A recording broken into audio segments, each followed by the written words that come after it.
Feliz sábado, meu amigo, feliz sábado, minha irmã, e boa tarde. Estamos aqui hoje para um bate-papo muito especial e nós temos aqui a presença de uma pessoa excepcional, não é mesmo, Pastor Crisley? Exatamente. Hoje estamos com o pastor, jornalista Michelson Borges. Sejam todos muito bem-vindos. Estamos falando aqui de um local muito especial. Esse é um estúdio que eu posso dizer que ele está a serviço do reino de Deus. A gente agradece aqui a equipe, né, do Dudu, Danilo. Não tem câmera para mostrar eles aí, mas tem aqui uma equipe poderosa. E esse aqui é o Henrique, Henricão, brotherzaço, um terceiro filho que a gente tem Privilégio. na caminhada, uma honra. E, Henricão, hoje nós estamos tendo o privilégio de bater um papo, conhecer mais a vida, a obra, a influência, porque quem escreve vai deixando um legado, né? Nós temos um Uhum. escritor aqui, homem de Deus, e tem que voltar tudo. Feliz sábado, boa tarde a você, meu amigo, minha amiga. Estamos aqui falando diretamente dessa tarde especial, um podcast especial que nós vamos ter aqui. E você é o nosso convidado. E estarem em online, e você seja muito bem-vindo. Estamos aqui com o pastor Crisley. Tudo bem, pastor? Tudo jóia, Henricão, feliz. Estamos aqui falando do estúdio especial, um local abençoado. Eu digo que esse é um ambiente consagrado ao serviço do reino de Deus. E a gente agradece a equipe aqui, Danilo, Dudu. E quero agradecer você também, Henricão, representando os jovens, Estamos liderança juntos. da igreja, nosso pianista aqui em Nova York e meu terceiro filho aqui na caminhada, né, junto com o Brian e o Marlon. Privilégio. E nós vamos falar com um servo de Deus, um amigo, né, que é o pastor, jornalista, escritor Michelson Vou Borges. falar que eu tô até me sentindo muito privilegiado, porque você vê escrito lá, né, em livros, escrito por Michelson Borges.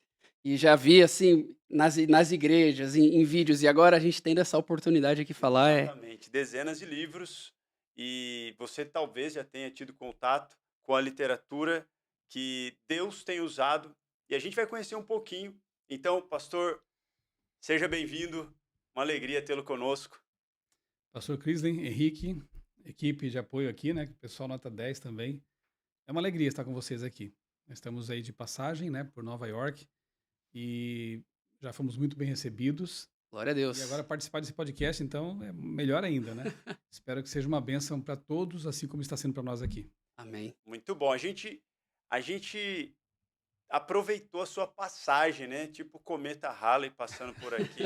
A cada 76 anos. E fala um pouquinho como como você veio parar essa temporada aqui, porque a gente teve contato, soube que você estaria por aqui, mas o que te trouxe para a América esse último momento?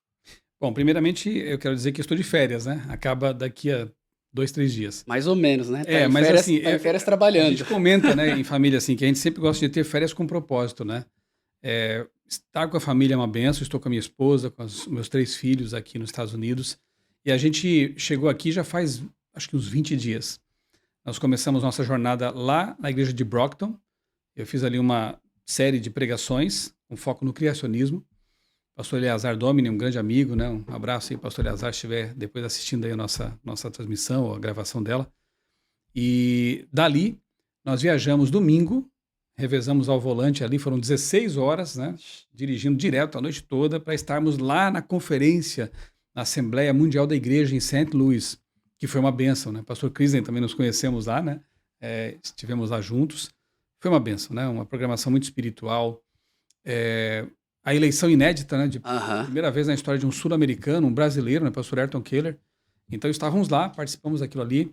O pastor Eleazar e eu gravamos várias entrevistas para os nossos canais, né, no YouTube. O canal dele é o Fala Sério Pastor, o meu é Michelson Borges, ou Outra Leitura também, você encontra, tanto faz aí, usando o nome que for. Então gravamos entrevistas com delegados, com figuras ali de destaque, que deram assim para nós um panorama do que foi essa Assembleia histórica. Dali, Então, ali eu me uni a um grupo de 40 brasileiros Legal. que foram agrupados, né, trazidos para cá pela agência Mapa na Mão Turismo e a WJ Turismo. E eu fui convidado para ser o palestrante nesse grupo, né, o pastor, digamos assim, né, o pastor por 40 dias, como disse o pastor Crisney, de uma igreja ambulante. Que é isso mesmo, né? 40 pessoas, todos os dias eu preguei, apresentei mensagens e visitamos lugares muito especiais.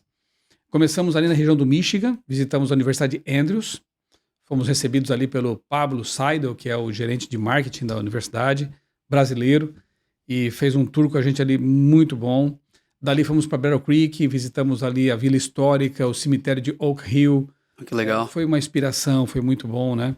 Relembrar a história. Eu sou apaixonado pela história da igreja, né? Meu TCC de jornalismo foi sobre a história da igreja, a chegada ao Brasil. E poder mostrar para o grupo como é que tudo começou aqui nos Estados Unidos foi algo maravilhoso. Como tinha também uma pegada criacionista na nossa viagem, nós fomos para o Kentucky e ali visitamos a Arca, né, a Arca de Noé, que tem as proporções mais ou menos ali bem próximas do que a Bíblia descreve. É um local muito interessante, ali eu pude também falar sobre o dilúvio, sobre as evidências, né, de uma catástrofe hídrica global. Foi bem legal, o grupo gostou muito de estar ali. 3 horas foram poucas para visitar cada compartimento, cada detalhe daquele centro de pregação do evangelho. Detalhe, conheci um pintor, Olha. estava lá, e de repente ele viu a gente conversando ali em português, ele nos chamou, ele fala, é um americano, mas fala português fluentemente, porque os pais foram missionários no Brasil. Olha E ali só. foi foi muito legal gravar com ele uma entrevista, tá no meu canal também, essa entrevista está no meio do vídeo ali sobre a Arca de Noé. E foi muito bom saber que eles evangelizam, pregam o evangelho por meio desse parque, né, o Ark Encounter. Aham. Dali fomos para a fazenda passamos por Niagara Falls, vimos ali também as maravilhas da criação de Deus, né? E fomos então para o sábado, e aí tivemos um sábado maravilhoso na fazenda de William Miller, ou Guilherme Miller. Olha que legal. Ali tivemos o culto na igrejinha que o Miller construiu. Tivemos um tour também ali, o David Velasquez é um grande amigo nosso, né, um dos curadores daquele centro ali, daquele local histórico, e uma santa ceia muito especial ali, né? Terminamos o dia fazendo uma oração lá na Rocha da Ascensão. Foi um dia maravilhoso, muito espiritual. Depois, visitamos alguns outros lugares e terminamos na Pensilvânia assistindo ao espetáculo Noé. Ah, lá no Sight and Sight and Sound. Exatamente. Então Que veja legal. como não foi tudo combinado, mas Deus nos deu esse privilégio de ter uma excursão, história da igreja, criacionismo, dilúvio, Noé, né? Então foi muito bonito, aquele espetáculo também é missionário, o casal que começou aquilo assim de forma muito simples, ele na década de 70, 76, né? Ele produzia slides, levava para as igrejas, apresentava os slides, pregava e a coisa foi crescendo. Por isso, Sight and Sound, né? Uhum. Começou nas igrejas, um sonho pequeno. E hoje é uma potência, né? Eu fui lá assistir. Eu assisti 2 ou 3 lá, não sei. Foi Jesus primeiro que eu fui assistir. Chorei. Eu também chorei. Eu chorei. É algo incrível, né? Final ali, o grande final é impossível. Se você ama Impossível. Jesus, você se emociona. Se emociona muito. E assistir Davi também. Uhum. Davi também foi muito, muito legal. Se Deus permitir, eu quero voltar e assistir os outros também. Já tá feito o convite, né, Esse pastor? foi o primeiro que a gente assistiu, não é? Talvez a gente pode fazer aí Opa! um rolê E juntos. assim, 1 milhão de pessoas visitam aquilo Sim. todos os anos. Eu quero já começar a deixar para você assim uma pequena lição. Se você tem um sonho de usar os seus talentos para Deus, olha o que Deus pode fazer. Era um casal humilde que começou de forma assim bem despretensiosa um projeto e acabou crescendo tanto com a bênção de Deus que hoje evangeliza muita gente. Então, se você gosta de desenhar, de pintar, de cantar, de tocar, você tem um talento, você tem que ter um talento, né? Todo mundo tem pelo menos um talento. Coloca nas mãos de Deus, depois espere, porque Deus vai fazer isso se multiplicar grandemente. Amém. Resumidamente, foi essa a nossa excursão por aqui. E aí aproveitamos, né, para dar uma passadinha aqui, para conhecer um pouco melhor os irmãos, que eu passei aqui já em 2017, eu acho, né? E preguei numa quarta-feira na igreja, muito querida igreja Luso-Brasileira de Nova York. Pessoal muito acolhedor, né? Aí eu não resisti de passar de novo por aqui. Tinha que ver outra vez. E passar um sábado aqui com os irmãos, né? E obrigado, pastor Crisney, pelo convite também. Obrigado pela gentileza. Para nós, uma honra. E eu fiquei surpreso que você recordou vários nomes de 2017. Então, o acolhimento, né, dos irmãos e tudo foi... eu percebi Marcante. que foi algo marcante. Então, nosso povo é muito amoroso. Então, nossa saudação à nossa igreja amada do Queens, White Plains, Kings Park. Então, é uma bênção a gente acolher os servos de Deus, essa interação, esse intercâmbio de cultura, de ideias e espiritualidade. A gente cresce junto um com os outros. Agora, você falou de talentos, né? De dedicarmos talentos. Conta um pouquinho da tua trajetória. Quem é Michelson Borges? Ou o que tem feito, né, atualmente? Acho que são 2 perguntas, né, praticamente. Pena que o podcast tem horário limitado, né? Nós temos compromisso depois, né? Mas, assim, eu amo falar sobre o que Deus fez na minha vida, né?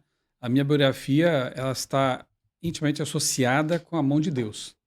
Eu não nasci no lar adventista, tampouco fui criacionista na minha infância. Na verdade, eu defendi o evolucionismo mesmo, né? Meu primeiro livro, graças a Deus, nunca publicado, eu digo por 2 motivos, né? Graças a Deus nunca publicado, porque era ruim, né? Eu escrevi com 15 anos, era o começo, né? E não reflete mais a minha forma de pensar, né? Projeto Alfa, era uma ficção científica. Todo pano de fundo evolucionista. O personagem principal seria, assim, um próximo passo da evolução humana, alguma coisa assim, né? Uma viagem, né? Mas eu lia Darwin, eu acreditava nessa teoria, assim, de forma muito convicta. Embora... Uhum. Não, isso veio de... Como que foi isso aí, né? Você já tinha isso aí? Eu sempre fui um apaixonado pela ciência. Isso sim. Né? E eu reconheço, assim, a importância de figuras como Carl Sagan, Isaac Asimov, Stephen Hawking, né? Uhum. Na minha infância, na minha juventude, adolescência, eu lia esses livros, devorava esses livros. Eu sempre gostei de assuntos ligados ao universo, à biologia, né? Isso tem um pouco a ver com o meu nome também. A minha mãe, quando estava grávida de mim, ela folheava lá uma enciclopédia científica que pertencia ao meu pai, e num volume ela encontrou o nome de um cientista que foi o primeiro físico Nobel, primeiro Nobel de Física nos Estados Unidos, Albert Abraham Michelson. Essa é a pronúncia. Uhum. Minha mãe não sabia. Aí ela gostou do sobrenome Michelson, né? Ela achou que era Michelson e me deu esse nome. Bom, antes de ser alfabetizado ainda, eu gostava de folhear aquela enciclopédia, especialmente um volume sobre dinossauros. Era apaixonado pelo assunto, desenhava dinossauros, eu sempre gostei de desenhar também. E um dia eu me deparo com aquele cientista lá na enciclopédia. Mãe, tem a ver isso aqui? Ela, sim, o seu nome foi inspirado nesse nome desse cientista aí, né? Aí eu fui pesquisar sobre ele, descobri que ele tinha sido o primeiro físico Nobel dos Estados Unidos. Ele ajudou muito um outro Albert mais famoso, o Einstein, né? Uhum. Ele calculou pela primeira vez a velocidade da luz. Foi o Michelson. Quase 300 mil quilômetros por segundo, né? Uhum. Fez um monte de descobertas, assim, no campo da ciência. Isso me deixou feliz, né? Até envaidecido, né? Opa, um nome importante desse, né? Só que fiquei muito mais feliz, já fazendo um salto aqui no tempo, no futuro, quando eu conheci o Evangelho, né? E descobri que Miguel é Jesus. O arcanjo Miguel, aquele que ressuscita os mortos, né? Aquele cujo nome quer dizer aquele que é como Deus. Quer dizer, Michelson é filho de Michael. Filho de Miguel. Michael é filho de Miguel, então eu sou filho de Jesus? Aí, sem querer, minha mãe me deu um nome quase profético, porque eu sou apaixonado por 2 áreas, especialmente, né? A teologia e a boa ciência. E o meu nome remete a um cientista importante na história da ciência e remete a Jesus, como filho dele. Eu até brinco dizendo assim, quando nós estivermos na eternidade já, né? Que a Bíblia diz que nós vamos receber um novo nome, né? De Jesus. Eu brinco dizendo assim, Senhor Jesus, se puder ficar esse aqui, eu estou feliz. Porque ele representa muito bem, assim, o que eu era e me tornei, né? Passa também pela minha conversão de alguma forma, né? E a gente pode, quem sabe, comentar um pouco sobre isso. Mas, enfim, eu cresci num lar católico. Minha mãe era muito devota, meu pai nunca foi de religião, mas minha mãe sempre levava a gente à missa. Teve uma fase até que eu pensei em ser padre. Eu sempre tive essa vocação religiosa, assim, muito forte na minha vida. Passei um tempo no seminário até quando eu era adolescente. Mas um padre muito sábio deu um conselho muito bom. Ele falou assim, Michelson, você é muito jovem ainda, tinha 15 anos.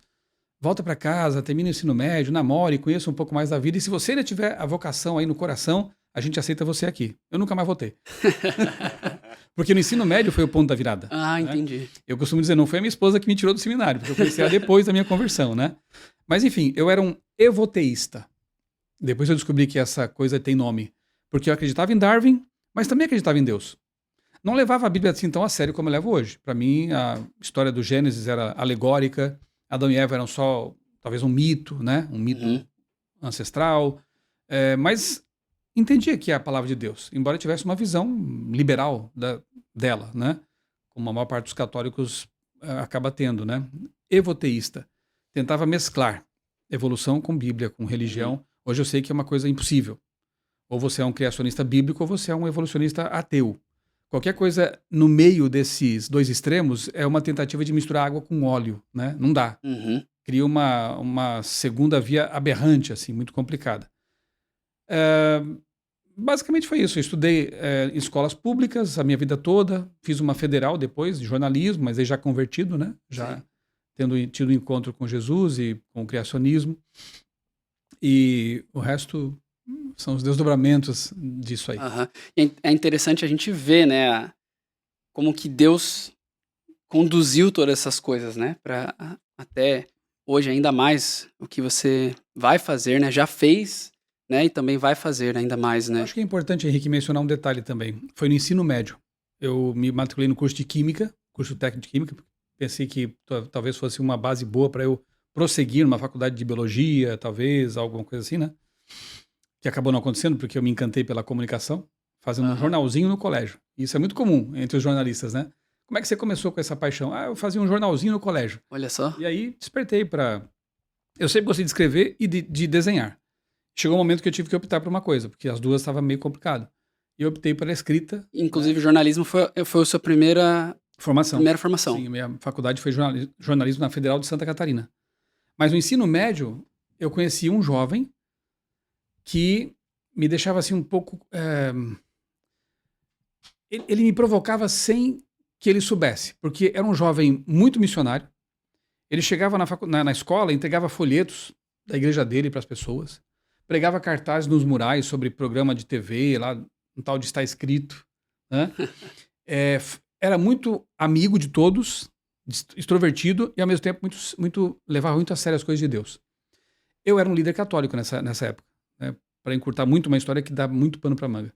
Eu era um líder católico, líder de grupo de jovens, já fazia palestras em retiros espirituais, já participava de pastoral da comunicação, fazia cursos para freiras nos conventos, para seminaristas, estava bem envolvido com a igreja católica. E aquele jovem me deixava assim um pouco constrangido até, porque eu não fazia aquilo como líder católico. Mas ele é um cara missionário, né? E não tem vergonha de pregar, de falar de Deus. Passei a respeitá-lo, embora tivesse um grande preconceito com os tais crentes, né? Um dia eu estava dialogando, até debatendo com um jovem testemunho de Jeová. Eu não lembro qual foi o tema exatamente, talvez tenha sido a divindade de Cristo. Alguma coisa assim, que para mim sempre foi Deus, né? Era inegociável isso. E aí esse jovem adventista, que eu não sabia que existia essa igreja ainda, né? Se aproximou, Vanderlei é o nome dele, e começou a me defender. Na minha ótica era isso, né? Mas ele é crente, está me defendendo aqui, está usando a Bíblia. Olha como ele conhece a Bíblia. Que Jesus é o Logos, é o Verbo Eterno, ele é o Pai da Eternidade, ele é o Eu Sou. E usando textos bíblicos, eu fiquei impressionado com aquilo. Aí o testemunho de Jeová foi embora, ficamos os dois. Ali nasceu uma amizade profunda, né? O Vanderlei fez uma pergunta, queima-roupa para mim, assim, falou assim, você quer conhecer o Apocalipse? E eu lembrei que uns 5 anos antes, lá na escola, chamava ginásio, né? Nem era ginásio, era ensino fundamental. Não, hoje é fundamental. Hoje né? é fundamental. Na época era o quê? Ginásio, eu acho. Enfim, tava lá na 13 anos, época da Guerra Fria, né? Estados Unidos, União Soviética se ameaçando. Até lançaram na época um filme que assustou a minha geração toda, né? The Day After. Não sei se você já ouviu falar, né? Um filme que mostra como seria uma bomba nuclear explodindo. E a gente queria saber como é que seria o fim do mundo. Até o tema da nossa live, né? Perto do fim, né? Como é que seria o fim do mundo? E então a gente se reunia na escola, na biblioteca, olha só a turminha de nerds, né? E em lugar de ir pro recreio lá, brincar e correr, a gente se reunia na biblioteca para estudar a Bíblia e livros de geopolítica e de física para saber como é que funciona uma bomba nuclear. E aí a gente dividia assim em grupos de trabalhos, né? Um ia pesquisar uma coisa, outro outra, e a gente chegava a umas conclusões muito estranhas, assim, né? Por exemplo, a gente concluiu que a besta do Apocalipse seria o míssil nuclear. Olha. Que o poder está na cauda e na cabeça. Na cabeça ogiva, na cauda o jato. E eu saía pregando para os parentes isso aí, né? Para os meus tios, né? Gente, nós temos que nos preparar. Não sabia o que é preparar. Nós temos que nos preparar porque a besta já está aí. É a bomba atômica. E aí meus tios, tem que ser padre mesmo, sabe tudo de Bíblia. Não sabia nada, eu queria saber. Os anos passaram. O negócio é que você tinha uma sede, Tinha uma né? sede Uma curiosidade. de saber sobre profecia, sobre o fim e Muito bom. o que vai acontecer. Aí no ensino médio chega um adventista e me pergunta isso. Você quer conhecer o Apocalipse?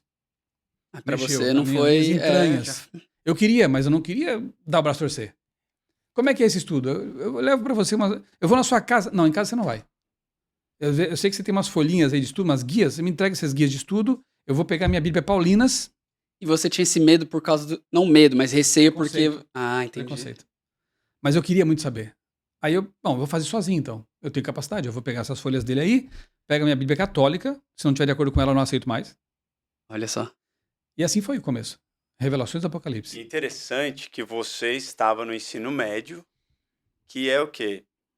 O jovem, no máximo 18 anos em geral. Tinha 17, eu acho. 17, 15 a 18 anos, né?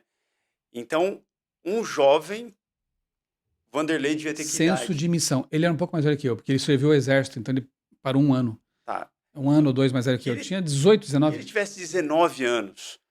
E me impressiona isso, porque ele já A era um importância, né? missionário ali, jovem. Então você vê a influência de um jovem conduzindo outro jovem, né? A Porque linguagem é diferente, a né? linguagem, e você viu o comprometimento dele. Então, Falou forte isso. destaco isso, porque às vezes se Testemunho. fosse Uhum. uma pessoa de mais idade falando, você teria um duplo preconceito, né? Ele não era o cara chatão, assim, chato, santarrão. Não, ele era amigo de todos. E ao mesmo tempo é um cara que dava um bom testemunho. Você sente que talvez pela maneira dele ser, também isso te ajudou também a ver. Cara, ele não tá só falando pra mim Uhum. sobre a respeito disso aqui do Apocalipse ou pregando disso, mas ele também é aquela pessoa. Tem uma Exatamente. coerência, né? Exatamente. E eu quero dizer mais, hein? Ele não me abandonou por 3 anos. Eu fui osso duro ali. Eu recebi vários estudos, depois ele já ia lá em casa, eu aceitava que ele fosse lá em casa, a gente Aham. passava horas e horas estudando a Bíblia. Isso pra mim era muito gostoso. Eu só não gostava dos apelos. Aí eu tentava fugir, né? Quando é que você vai aceitar? Você tem que se converter? Não, essa parte aí pula. Vamos esperar um pouco. 3 anos. Uau. E ele nunca me abandonou. Isso é importante mencionar. Porque às vezes, né, tem pessoas que, quem sabe, dar um estudo bíblico em 6 meses, já quer que a pessoa... Cada um tem seu tempo. Sim. Eu me pus a um estudo profundo de várias religiões. Eu pensei, a Adventista é a primeira igreja de crente que eu estou conhecendo mais a sério. Eu quero conhecer outras. Para, se um dia eu tomar uma decisão, que seja bastante consciente. Aí não ia aos cultos, porque eu sabia que posso ir a um culto e ser uma coisa bonita, bem elaborada. Sim. E de repente uma outra igreja tem um culto mais simples. Não me importava isso. Eu queria Queria saber um a doutrina. conhecimento, né? A doutrina. Se é bíblica. Uhum. Porque nesse momento eu já estava crendo que a palavra de Deus é a Bíblia mesmo, é infalível e tudo isso. Pela arqueologia, por vários estudos que eu tinha feito. Aí estudei os batistas, presbiterianos, vi muitas coisas boas lá também, evidentemente. Estudei algumas igrejas também não cristãs, li um pouco sobre budismo, o Islã. E quanto mais eu lia, mais eu me convencia de que realmente a Igreja Adventista do Sétimo Dia, e falo isso sem nenhum ufanismo, né? Mas o que eu posso fazer? Foi a minha pesquisa, né? Era bíblica, né? E depois de 3 anos, aconteceram coisas que Deus permitiu também, coisas que me chocaram, assim, para que eu tomasse a decisão, e não dá tempo de contar. Mas foi com muita convicção mental, racional, mas também algumas experiências espirituais que aconteceram na minha Um vida. pouquinho mais da sua conversão mesmo para Tá. Jesus e para... O ponto de Tá bom, então. virada aí. Foram vários pontos, assim, porque foi um processo, né? Foram 3 anos de um processo longo, assim, para me quebrar, né? Porque eu tinha esse preconceito, eu tinha essa coisa assim, não, eu tô no caminho certo, eles estão errados, né? Eu quero provar que estão errados. Mas estudando sozinho lá, o Seminário Revelações do Apocalipse, eu fui caindo do cavalo vez após vez, né? Quanto mais eu estudava. Mas aí, enfim, eu já estava convencido. Depois de 1 ano, 2, assim, de estudo profundo, eu estava convencido. Mas aconteceram 3 coisas que foram determinantes, assim, que Deus permitiu para que eu realmente caísse na real, né? A primeira foi um acidente com o carro do meu pai. Eu não tinha nem carta de motorista ainda, mas ele deixava eu pegar de vez em quando para dar uma voltinha, lavava o carro e dava uma voltinha no quarteirão ali e tudo, né? Nem sabia que eu dava na cidade inteira, né, as voltas. Ou sabia e fazia de conta que não sabia. Fingia. Os pais são espertos e eu não sabia, né? Na época. Bem, o curso de Química terminou e ia haver uma festa de formatura. E eu queria ir com o carro lá, né? Me despedir dos amigos e tal. E era uma sexta-feira à noite. Eu já sabia que era sábado. E eu pedi o carro para a mãe. Meu pai não estava em casa. Minha mãe, olha, o seu pai não está em casa. Mãe, mas ele sempre libera, tal. É só para ir lá com os meus amigos, na festinha. Eu já não bebia mais, bebida alcoólica nessa época, já tinha entendido, né, que devia parar com isso. Mas então peguei o carro e fui para o colégio, lá seria no salão de festas do colégio. Faltou uma caixa de som, eu falei, vou buscar, pode deixar, deixa comigo, tô com o carro aí. Aí voltei, fui para um bairro lá buscar a tal caixa de som para festa, numa curva, 4 faróis alinhados, assim. Deu ruim, né? Um carro passando o outro, em alta velocidade. Mas eu era bom em videogame. Aí eu pensei, calculei tudo assim em segundos, né? Tem um muro aqui, tenho que desviar do muro, tem um gramado, eu vou subir no gramado, vou evitar o muro, tem uma árvore na frente, eu saio da frente da árvore e volto pra pista, pra estrada. Na cabeça, tudo calculado, tudo certinho. Pra dar certo, tudo pra dar certo. Tudo pra dar certo. Só que não, né? Entrei na grama, pisei no freio e descorregou. Vixe. Aí a árvore se aproximando e primeiro carro zero que meu pai tinha comprado na vida. Que carro que era? Uno 1990, tá? Primeiro carro novinho, assim, né? Bati na árvore. Pai. Aí saí do carro, pus a mão na cabeça no capô ali. Só me veio um pensamento, não veio nenhum palavrão, nada. Só me veio um pensamento. O que eu tô fazendo aqui mesmo? Hoje é sábado. É o dia do Senhor. Acabou a festa, né? Fui pra casa, o carro deu pra dirigir, né? Mas a barra de direção tava torta. Nem caixa de som tiveram. Nada. Não, fui embora, acabou. Mas a lição ficou, né? Tive que pagar a franquia, tal. Meu pai até reagiu bem, fiquei surpreso, assim, né? Depois a gente conversa. Amanhã a gente conversa. Eu não dormi, ele dormiu. Que bom, Ok. sabe? Fator 1 foi esse. Entendi o recado. Fator 2. Eu era muito aficionado por cinema, né? Assim, era o fim de semana, ia à missa às 7 da noite e depois o cinema das 8, né? Ia com os amigos, enfim. Nunca fui de balada, essas coisas, mas gostava muito de cinema. Eu entendi que não combinava mais com a minha vida assistir aqueles filmes, assim, fúteis e tudo. Quer saber? Eu acho que eu vou parar com isso aí também. Já tinha parado de beber, já tinha parado de... entendi que o sábado é sagrado. Eu tenho que mudar os meus gostos de consumo de mídia. Depois eu escrevi um livro, né? Nos bastidores da mídia. Bastidores da mídia, exato. Eu era aficionado por quadrinhos, né? Lia muito quadrinho de super-heróis, Marvel, DC Comics e tudo isso aí, né? E chegou um momento que eu entendi que não era uma literatura apropriada para um cristão. Perdia muito tempo com isso, né? Não que fosse uma coisa assim tão absurda, mas perdia muito tempo com isso. E agora eu tinha algo que era sólido, né? Palavra de Deus, livros da igreja. E Deus mudou meu paladar real, né? As coisas que eu comia, que eu bebia. Mudou meu paladar no que diz respeito ao consumo de mídia, né? Passei a ser seletivo. Filipenses 4:8 é o antivírus mental, né? Tudo que é puro, amável, de boa fama, se há alguma virtude, né? Passou a ser o meu antivírus mental. Mas aí eu pensei, eu vou me despedir do cinema. Vou assistir o último filme. Qual o filme que estava em cartaz? Ghost. Nossa. Mas que coisa, né? Que filme pra escolher. Que filme, né? Pra despedida, né? Tá bom, aí tá assistindo aquilo lá, ainda fiquei emocionado. Você vê como é o poder dos filmes, né? Eu sabia que estava tudo errado. Biblicamente eu já sabia o que acontece com os mortos, né? O que é uma alma, mas mexe com a gente. Esse é o poder de Hollywood, né? Manipular nossas emoções, né? Ainda que a razão diga uma coisa diferente. A saída, o legal também é assim, né? Nossa responsabilidade. Tinha um grande amigo católico, né? Nós éramos ali os líderes do grupo. Os pais das meninas do grupo de jovens só deixavam que elas saíssem à noite se fossem com a gente. Olha só. Essa responsabilidade era muito legal, assim, né? A gente tinha muito respeito na comunidade, né? Então, quando acabava um filme ou então um bailezinho que a gente ia, a gente tinha que levar uma por uma em casa. E os pais, obrigado, tal. Deixava cada uma em casa. Só que uma das nossas amigas ia para outra direção.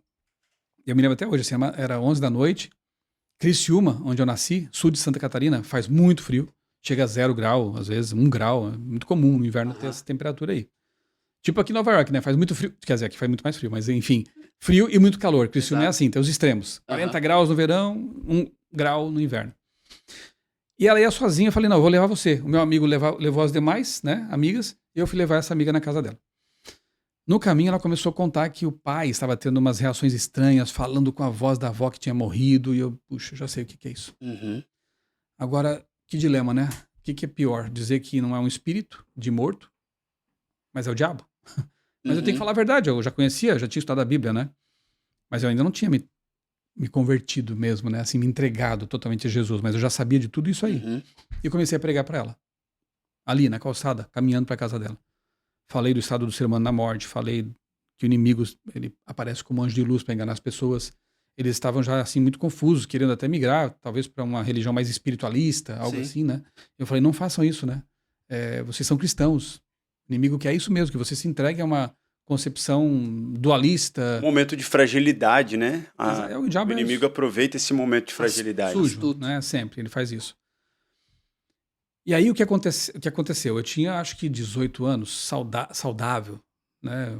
Fazia musculação e tudo, né? Nunca tive medo de nada e tal. Eu senti uma mão pesada me pressionando o peito, um pavor inexplicável e meu fôlego acabou. Não conseguia mais falar. Enquanto você falava com Enquanto eu ela. falava com ela, Uau. da Bíblia. Eu não conseguia mais falar. Eu tava com um blazer de lã e eu suava frio, né, por baixo, assim. E ela viu que eu tava pálido e me sentindo mal. Quando chegamos em frente à casa dela, ela convidou pra entrar, mas para mim parecia que alguma coisa lá dentro ia me destruir. Alguma coisa, sabe quando, Sei. não sei se você já passou por isso, um medo palpável, assim, uma coisa Uhum. terrível. Eu disse que não, eu precisava ir pra casa, né, tava apavorado. Ela queria que eu entrasse pra tomar água, enfim, pra me refazer, né. Eu voltei pra casa, assim, apavorado, sinto calafrios. Me amaldiçoei porque eu tinha escolhido morar no porão, coisa de adolescente, né? O porão era o meu refúgio, eu tinha lá meus livros, meus gibis, 2.000 gibis, né, ali e tal, tinha minha mesa de desenho. E aí eu tinha que descer a escada da casa, era um sobrado, assim, meu Deus, que medo. Não tinha um iPhone pra você Tudo colocar escuro, luz? nada. Esquece o iPhone. Não tinha nem internet nessa época. Desci pro porão, acendi a luz e caí de joelhos chorando. Eu entendi o que tinha acontecido. Uhum. Senhor, me perdoa, eu sei que tu me protegeste de um combate que eu nunca imaginei que fosse real. Eu posso dizer pra você, o grande conflito é real. Né? Quando a Bíblia fala assim que a nossa luta não é contra a carne e o sangue, isso é real. Todo o tempo há anjos do bem e do mal disputando a nossa salvação, a nossa vida eterna, né? E a gente não pode brincar, achando que a vida é só isso aqui, é só trabalhar, é só pagar contas, é só ganhar dinheiro. Não, a gente precisa se lembrar de que isso é necessário, mas há uma coisa acima de tudo isso, que é o grande conflito. E naquela noite eu experimentei isso. Depois, como pastor, eu vi muito mais coisas também, né? A gente sabe Sim. disso, né? Uhum. Batalhas assim reais. Mas eu entendi o recado. Deus permitiu para que eu entendesse que eu estava brincando com a minha salvação. Orei a Deus, pedi perdão, senti uma paz assim inexplicável, mas mesmo assim eu dormi com a luz acesa aquela noite.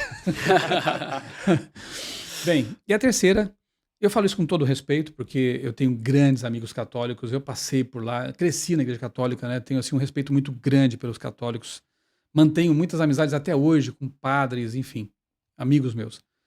Mas eu tenho que contar isso, porque as 3 últimas missas das quais eu participei, eu ia mais para contentar minha mãe nessa época, porque ela pegava no meu pé, né? Você foi à missa?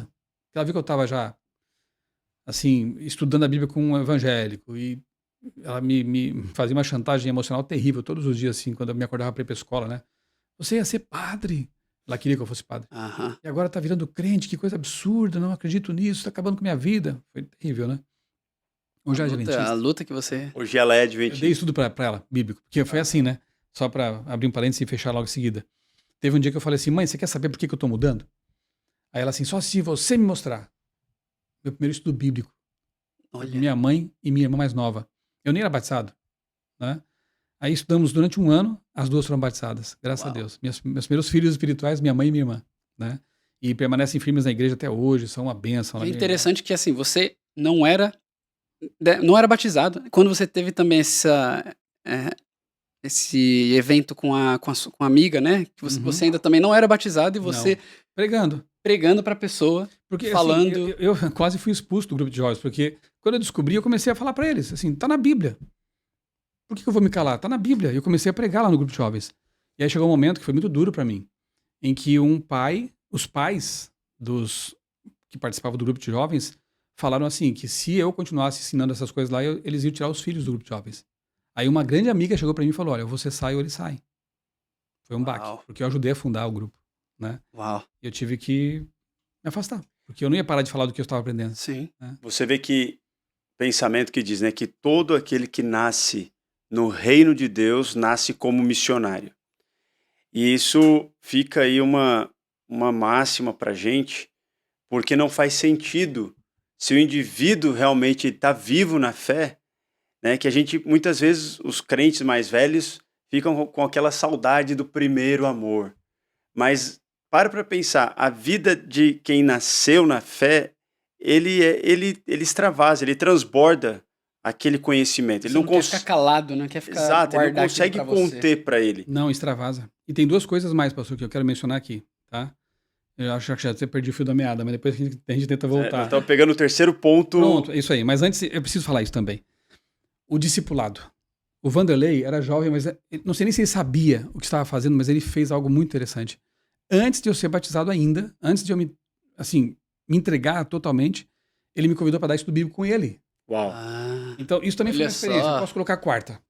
Aham. Ou seja, uma visão, realmente ele queria te formar um líder e não somente um Eu crente. não sei se ele sabia o que estava fazendo, mas ele fez o correto, Aham. discipulado. Aham. A gente escolheu um bairro lá de Criciúma. A gente subiu um morro assim, chegava lá todo suado no verão, cansado e tudo, mas era gostoso fazer isso. Ele passava em casa, me levava, a gente, 2 em 2, né? Quando um tava meio com preguiça, o outro ajudava o outro. Teve um dia que a gente foi fazer uma pesquisa bíblica e ninguém aceitou estudar a Bíblia com a gente. Aí a gente voltou assim frustrado, sentamos numa pedra na beira do caminho. Eu falei, Vanderlei, o que aconteceu? A gente fez tudo certinho, né? A gente foi lá, bateu a porta com educação e tal, fizemos as perguntas, ninguém aceitou, você falou que dá certo. Ele é um descendente alemão, assim, né? De alemães, assim, muito direto, assim, né? Muito... O pessoal até brinca, né? E eu falo isso porque o meu estado tem muitos alemães, né? Que o alemão não é teimoso é quem teima com ele. O Vanderlei é o típico, assim, né? Mas tinha que ser um cara assim, para me dobrar também, né? Deus escolheu a pessoa certa, que era persistente. Ele olhou para mim assim e falou, você não sabe não o que deu errado? Como é que você quer pregar o evangelho para as pessoas se você não vive o evangelho ainda? Uau. Você não faz isso, não faz isso, não faz isso. Eu me calei e pensei, eu tô sendo hipócrita mesmo. Como é que eu quero pregar essas verdades que eu não tô vivendo ainda? Isso foi, acho que o quarto elemento. Foi um baque na minha Foi um vida. momento de tomada de decisão ali. Tudo foi colaborando. Foi Vai chegar o momento somando. que foi o ápice ali, né? Tudo foi colaborando, né? Teve um momento que o Vanderlei falou assim, né? Ô, Michel, a gente já tava dando estudo bíblico para algumas pessoas, né? E ele falou assim, hoje você... Aqui uma roupa. Hoje você vai dar o estudo bíblico. Eu vou acompanhar. Mas, Vanderlei, Eu nem nunca sei. fiz isso. Eu nem sou batizado. Não, mas você vai dar o estudo bíblico. Mente de discipulador, totalmente. Totalmente. E eu dei o estudo bíblico e nunca mais parei. Até hoje. Minha Imagina esposa se e ele eu... não tivesse. Tanto é que a minha esposa foi uma resposta à oração, né? Quando eu já estava convertido. Enfim, eu orei assim a Deus, né? Eu tinha uma namorada que não quis saber da mesma... Ensina os jovens aí, qual que é a oração? Tá, vamos lá. Qual é a oração Outro parênteses que importante esses aqui. caras precisam fazer? Vamos ajudar essa juventude aí. Ajuda. Ajuda nós aí, pastor. Eu tinha uma namorada, quando era católico, que eu ofereci estudo para ela, eu queria levar ela à igreja, ela não gostava dessas coisas, não queria saber. Chegou um momento que eu pensei, não vai dar certo, vou terminar esse namoro, né? Terminei o namoro. E aí passei a orar a Deus, Senhor, eu só quero namorar de novo agora quando eu encontrar uma pessoa que seja não só cristã, mas adventista e missionária. Porque eu gosto disso. E que seja bonita. E eu sei que o Senhor é o criador do universo, então é fácil para o Senhor, né? Então, me ajuda. Eu estava já estudando jornalismo lá em Florianópolis, tá? Metade do curso, em 94. Eu ia aos cultos de quarta, domingo, sábado, né? Quando eu ia para Criciúma de vez em quando para dar assistência à minha mãe e minha irmã, discipulado. Aí eu tinha que estar com elas, acompanhando, né? Recém-batizadas, né? E aí às vezes não conseguia no culto de domingo porque eu chegava tarde, de ônibus ou de carona. Peguei muita carona na rodovia também porque eu não tinha condições de pegar ônibus todo fim de semana. Mas nas caronas preguei para muita gente também. Olha Foi só. uma boa oportunidade, né? Perdia tempo. Não conta pra ninguém, mas às vezes eu usava a roupa dos bravadores. Porque confundia com policial. As pessoas paravam, né? Tinha plaquinha, guarda até hoje. Essa plaquinha, pra mim, tem quase mais valor que o diploma. De um lado tá F-Polis, Florianópolis, do outro Criciúma. Eu ia pra rodovia, mostrava a plaquinha. Era comum naquela época, os estudantes faziam isso. Hoje é mais complicado, rodovia duplicada também, e segurança, enfim. Mas na época era tudo mais simples, né? Eu fui muitas vezes para Criciúma e voltei de lá de carona. Fazia uma oração, pedia que Deus mandasse a pessoa certa, não ficava nem meia hora lá. Plaquinha aqui, parava alguém. Eu já sabia, Deus mandou alguém para eu pregar. Olha. E aí com o uniforme era interessante, porque as pessoas perguntavam, o que você é? Ah, eu sou desbravador da Igreja Adventista Sétimo Dia. Pronto, lancei a rede. Aí a pessoa, Igreja Adventista? Como é que é? isso? Pronto. Aí 2 horas de viagem, Criciúma, Florianópolis. Preguei muito naqueles caminhos lá. Algumas pessoas que você sabe se acabaram se convertendo? Não, porque assim, ou eram do Rio Grande do Sul, ou eram de outros lugares, Só né? estavam de passagem mesmo. Passagem mesmo, né? Vamos saber no céu. Mas assim, ouviram muita coisa. Dava um estudo bíblico completo assim em 2 horas. Enfim, e nem sei por que eu falei disso. Tava falando da igreja ainda, Sim, né? não, você temos que responder. Ajudar os jovens, ajudar nós. Era uma quarta-feira. Eu quase não fui ao culto aquela noite porque eu tinha que entregar um trabalho no dia seguinte. Eu tinha que ficar horas da noite assim, terminando o trabalho. Aí os amigos com quem eu morava na República, uma pensão, na verdade, adventistas, disseram assim, que é isso, cara, vai à igreja sim, depois você vira à noite, em primeiro lugar o reino de Deus. Tá bom, vocês têm razão, eu vou sim. Aí fomos à igreja, tinha que tomar um ônibus, a gente viajava quase uma meia hora assim para estar na igreja central de Florianópolis. Quando eu chego à igreja, já tinha começado o culto, eu entrei e vi uma moça de cabelos longos, loira, lá na frente assim, só vi os cabelos assim, bem longos. Eu brinco assim, uma força misteriosa me fez sentar logo atrás dela. Eu olhei assim, não conhecia, pensei, deve estar visitando a igreja. Aí eu sempre levei um folhetinho missionário na minha Bíblia, puxei um folhetinho. Hoje tem um livro missionário, né? Entreguei para ela, ela virou para agradecer. Aí foi, não sei mais quem pregou naquela noite, qual foi o sermão. Eu só pensava assim, eu tenho que pregar mais para essa moça no fim do culto, né? A saída, ela estava voltando para a igreja. Tem uma história muito bonita, minha esposa também, assim, de uma experiência de conversão muito bonita. Ela estava voltando para a igreja e eu me propus a ajudar nesse processo, claro, né? E aí, eu digo para os jovens, não percam os cultos de quarta-feira, né? Olha aí, ó. Mas não é só isso, né? Não perca as programações da igreja. Se você tem que encontrar alguém que vai somar com você, que vai ser a sua companheira, o seu companheiro, esteja na igreja, busque na igreja. Foi o que eu pedi para Deus. E a Débora foi exatamente tudo o que eu pedi para Deus, porque ela se converteu, se tornou apaixonada pela missão. Nós sempre fomos uma dupla missionária, desde o namoro. Graças a Deus ganhamos muitas pessoas para Jesus, né? Antes de irmos para São Paulo, lá em Santa Catarina, né? Foi assim, maravilhoso esse processo. E até hoje, a gente viaja muito, eu prego em muitos lugares, mas a gente faz questão de ter pelo menos uma família, um casal, uma pessoa com quem estudamos a Bíblia presencialmente. Não pense só que é uma questão de senso de missão. É também, eu tenho isso comigo, mas é também para nós, para nos abençoar. Edifica, a gente aprende. Eu posso dizer o seguinte, que os maiores conhecimentos teológicos que eu obtive ao longo da minha caminhada foi dando estudo bíblico. Porque eu já já fiz estudo bíblico com pentecostais, com ateus, com testemunho de Jeová. E você tem que pesquisar para responder as perguntas. É até mesmo aí que você acaba aprendendo até mais, né? Muito mais, muito mais. E você se torna afiado na palavra, né? Isso é uma bênção. Então, o conselho número 1 é: busque alguém para ser o seu companheiro ou companheira para a vida toda e para a eternidade, porque se há alguém que vai influenciar você para a sua salvação ou perdição, é o cônjuge, ou o namorado. É quem mais vai ter influência sobre você. Então, peça a Deus que seja alguém do Senhor. E busque dentro da igreja. Interessante, ó, você falou que estava orando, né? Que se fosse uma pessoa, as características, fosse missionária, adventista e bonita. Então tá tudo certo. E naquele dia você ouviu o pensamento: eu vou buscar o reino de Deus. Então, sempre que você busca em primeiro lugar o reino, Deus, ele vai providenciar, ele vai te colocar no lugar certo, na hora certa, porque é nesse ambiente que você vai encontrar uma pessoa de Deus. Você tem que estar no arraial dos crentes, né? Sintonizado com Deus. Exato. Né? Para que ele te mostre, te oriente, te indique, né, as coisas a fazer. Até mais você fez a lista, né? Você pediu lá, eu quero assim, assim, assim e tal. Só que se você não tivesse feito também, não sido daquela maneira como você tinha pedido, você nunca ia conseguir encontrar, né? Se você ficar só na sua ali... não identificasse a bênção quando a recebesse. Pois Por que Deus quer que a gente ore? Ah, mas Deus não sabe tudo, é onisciente? Sim, mas Ele quer que você ore, que você peça, para que quando você receber a bênção, você atribua a Ele. Yes. E não ao acaso, a mais uma circunstância da vida. Não, essa é a bênção que eu pedi. Então Deus, como um bom pai, é o que Ellen White diz, né? Que faz parte do plano de Deus conceder em resposta à oração aquilo que de outra forma Ele não concederia se não pedíssemos. Então, quando a gente pede, a gente reconhece a bênção. A gente cresce na fé. Você sabe que foi Ele que estava agindo ali. Exatamente. Então, no meio da caminhada aí para descobrir a conversão, gente, nós estamos só na primeira fase. A gente tem tanta coisa. Isso aqui é podcast para 2, 3 horas, hein?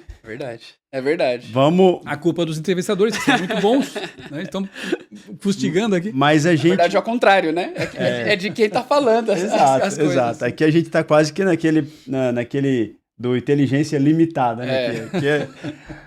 Mas a gente quer descobrir esse ponto aí de virada Tá. da parte onde você assume a sua fé em Cristo, né? Porque imagina, nós estamos falando de um evolucionista, ok?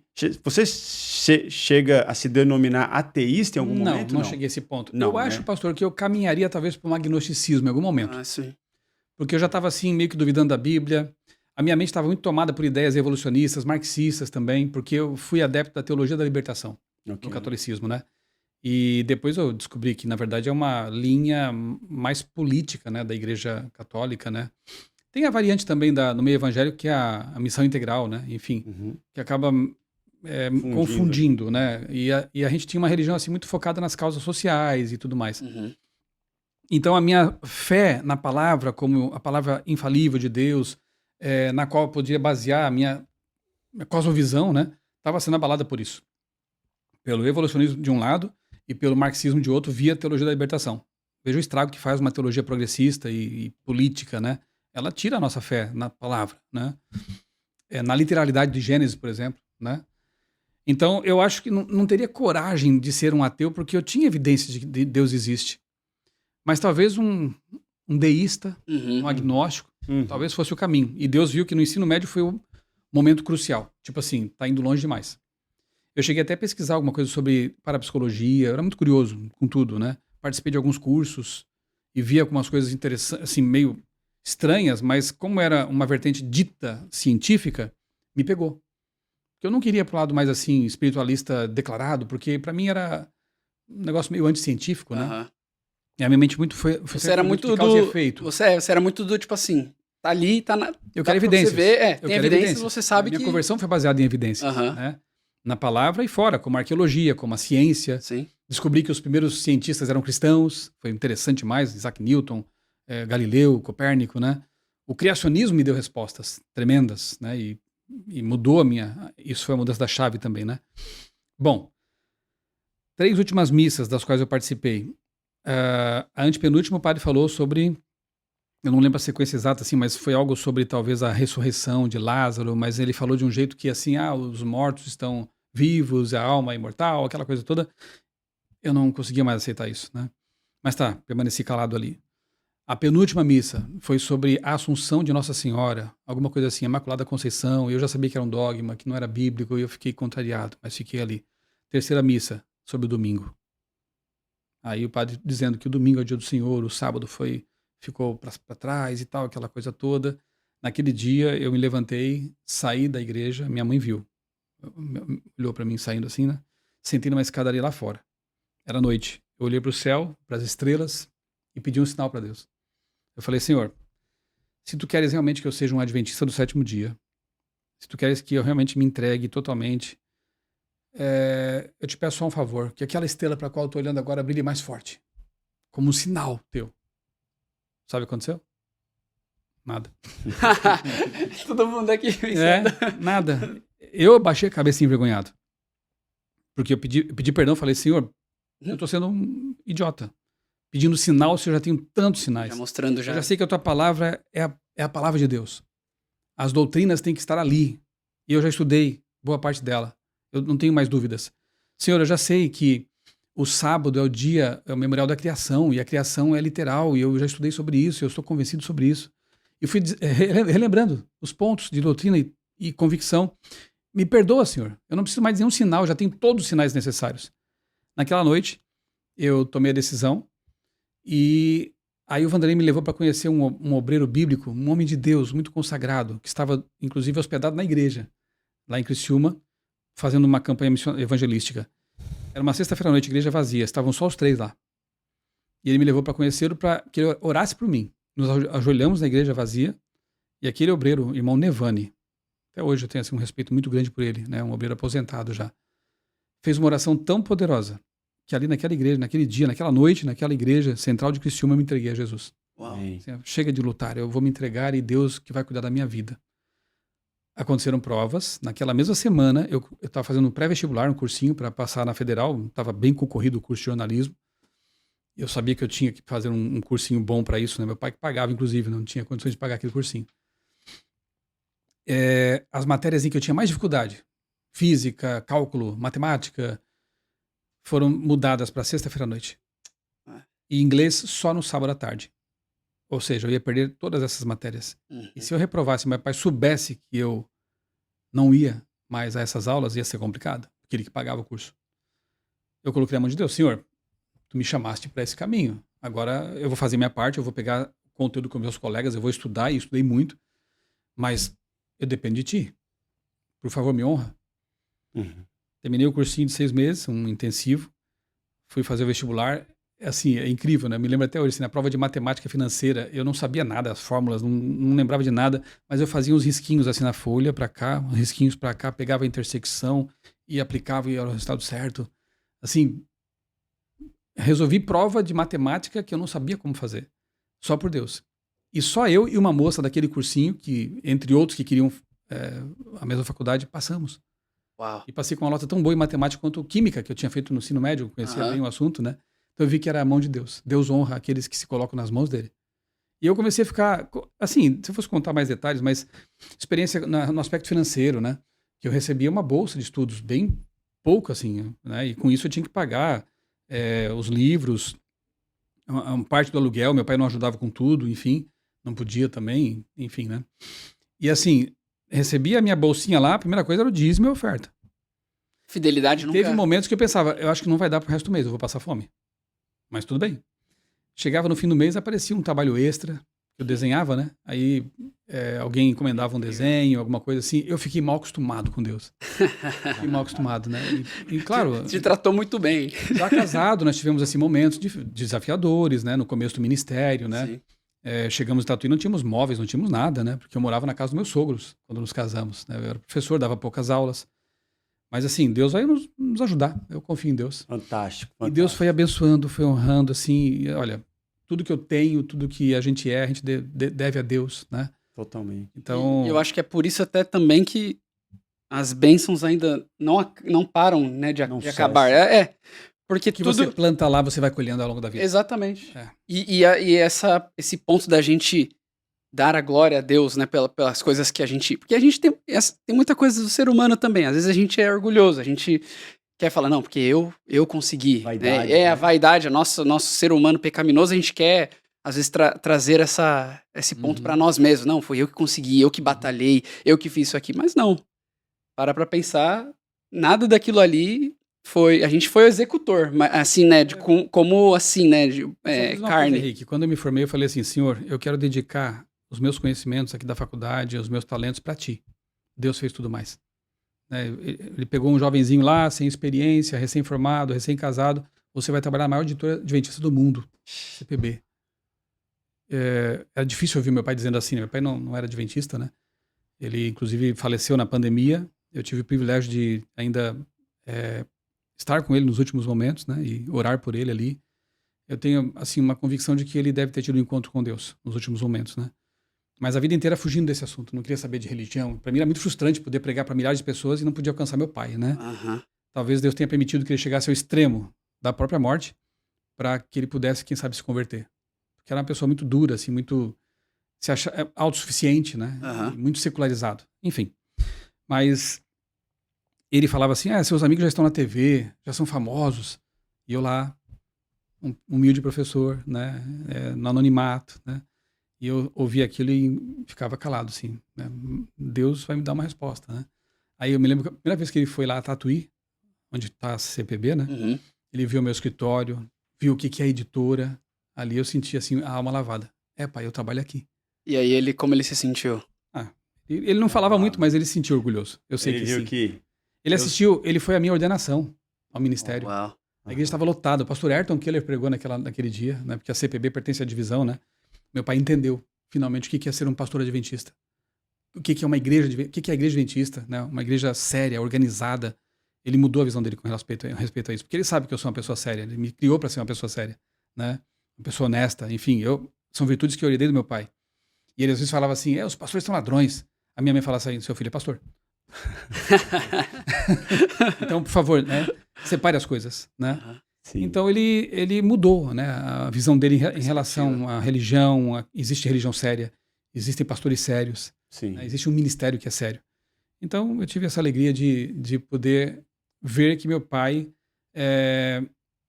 percebeu que Deus me colocou acima, né, e não falo isso para glória própria, mas muito acima de um apresentador de jornal de TV, de um comentarista político ou de esportes, né?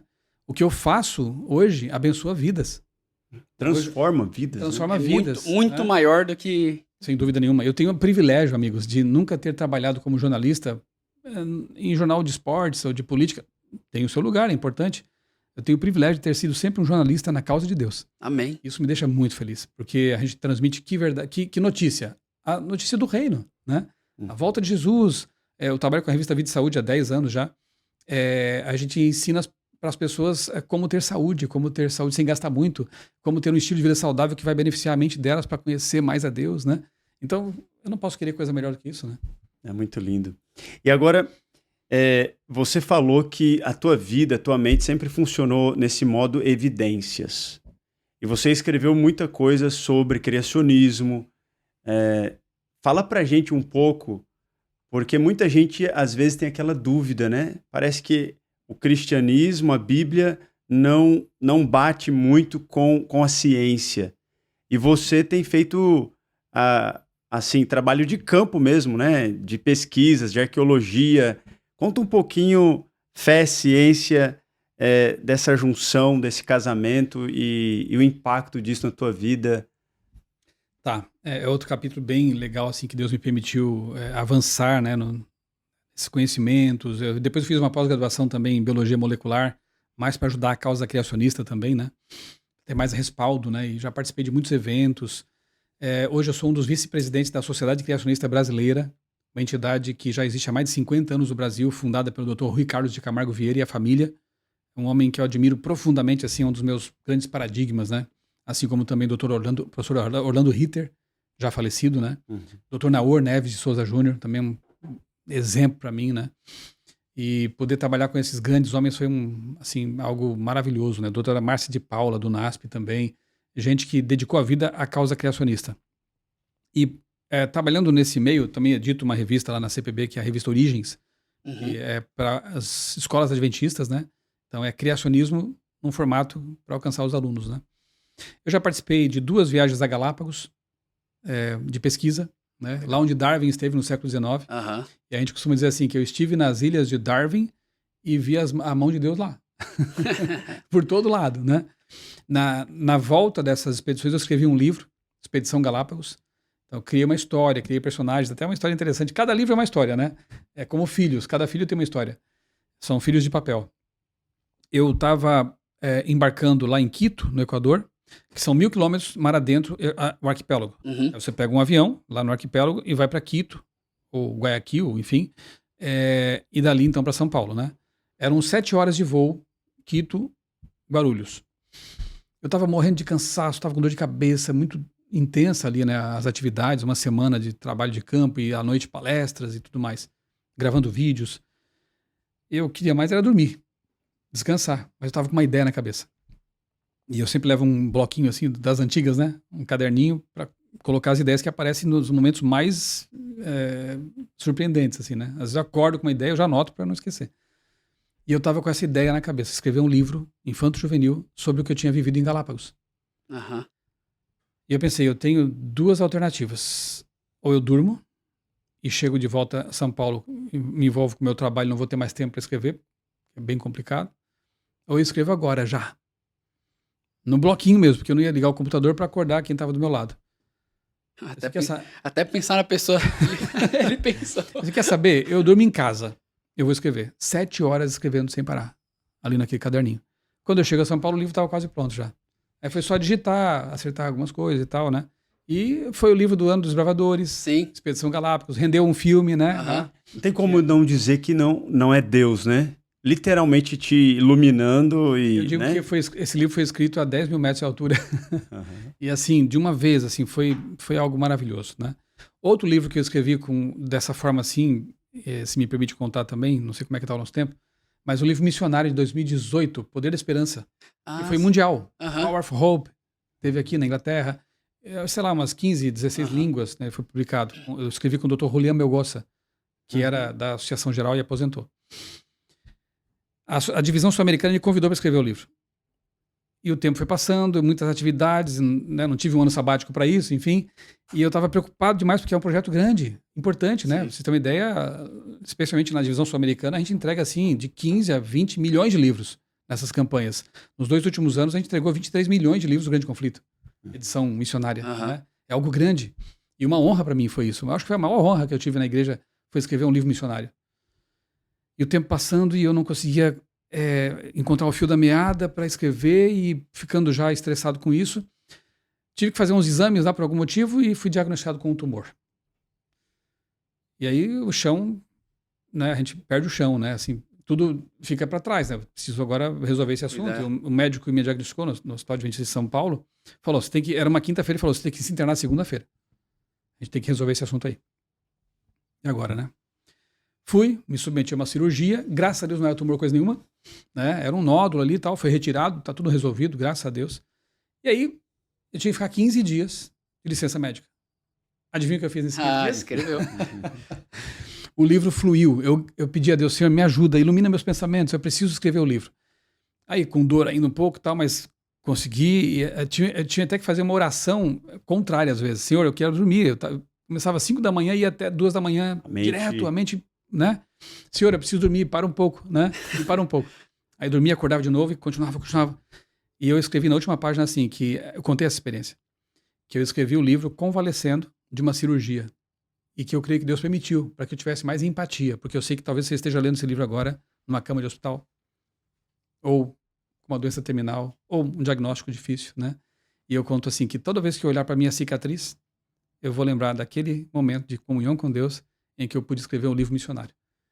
Então, assim, cada livro é uma história, né? E uma história Sim. com Deus, escrevendo com os joelhos, mais do que com a mão, às vezes, né? Uhum. Enfim, aí, voltando às atividades de campo, porque tem gente que fala que criacionista só publica com base em leituras de outros, né? Não, a gente também faz pesquisa de campo. 2 vezes em Galápagos. Estive também lá no Araripe, no Ceará. E interessante porque a gente, 500 quilômetros do mar, a gente encontra fósseis marinhos. Crustáceos, de peixes. Como explicar isso? Abundância de fósseis marinhos no deserto, digamos assim. Como também há, por exemplo, baleias fossilizadas lá no Chile, lá no deserto.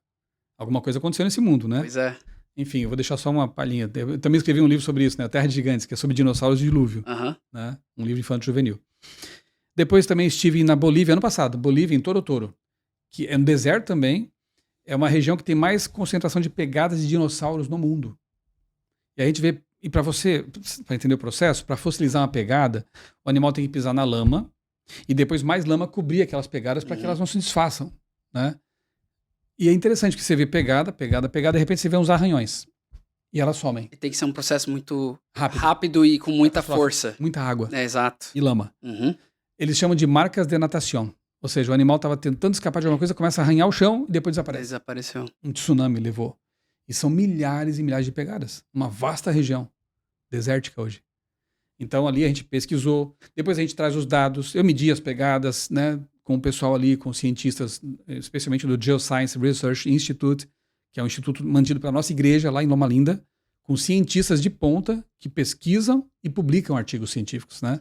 Então a gente também tinha esse propósito de ir lá pesquisar, trazer os dados e ajudar publicar um artigo acadêmico, por exemplo, né? Então, é claro que nós não temos tantos recursos como faculdades, né, seculares, grandes centros de pesquisas que fazem muito mais trabalho de campo, obviamente, mas a gente também faz o nosso. Sim. Né?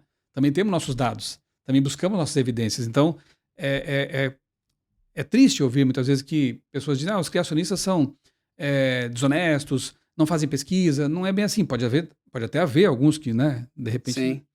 não se pautam pela ética, enfim, mas eu posso dizer que eu conheço muitos criacionistas, muitos cientistas criacionistas. Até publiquei um livro também chamado Por que Creio, que é uma coletânea de 10 entrevistas com 12, para fechar os 12 apóstolos, né?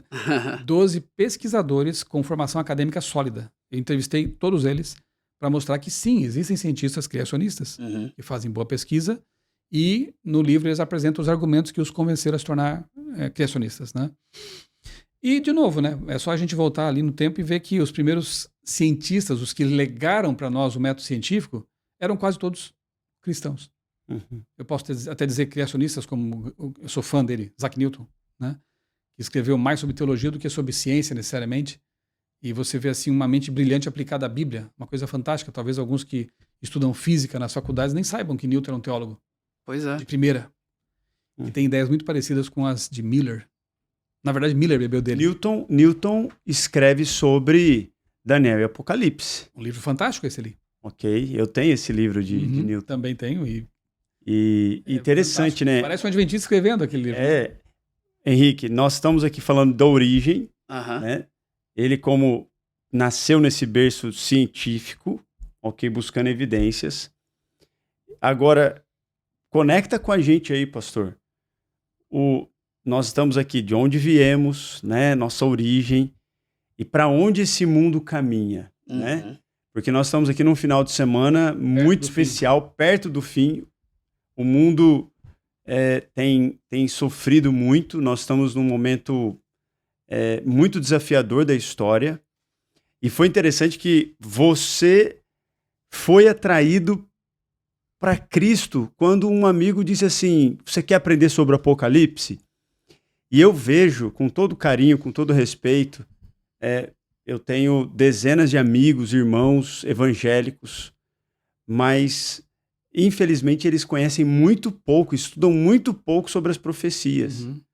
E fala um pouquinho do que a gente pode aprender, crescer, e o que te move quando esse tema escatológico das profecias você conheceu e o que a gente pode esperar disso? Pastor, só um detalhe ainda, né? Sim. Eu costumo dizer que o Apocalipse me uniu à minha esposa. Por quê? Porque, olha só que interessante. Fica até a dica, quem sabe um dia ela também participar de um podcast aqui, porque a história dela é fantástica. Ela tinha 15 anos. Um dia volta para casa de uma festa com as amigas e tal, assim, triste, né? Desanimada com a vida. E aí ela ouve uma voz: leia a Bíblia. Mas não tinha Bíblia em casa, eles eram espíritas, né? Católicos espíritas. Aí, mas senhor, ela fala para a voz: não tem Bíblia aqui. E a voz orienta que ela pegasse, que ela fosse até a sala de estar, e lá estava uma Bíblia. Aquele Novo Testamento que os gideões distribuem por aí, né? Um Novo Testamento, Apocalipse, Salmos e Provérbios. Ela ficou surpresa, mas nossa, nunca teve Bíblia em casa. Ela pegou e ficou a noite inteira lendo o Apocalipse. Uau. E aquilo mexeu muito com ela, 15 aninhos. Ela viu, entendeu assim, basicamente que havia o povo de Deus e o poder do mal. Uma luta, um grande conflito, né? E aí ela pediu para Deus assim: Senhor, eu quero fazer parte desse povo aqui. Me manda, né, algum entendimento sobre isso, eu quero fazer parte desse povo, não quero me perder. Naquela semana, 2 adventistas bateram a porta da casa deles. Uau. Os meus sogros. Oferecendo o quê?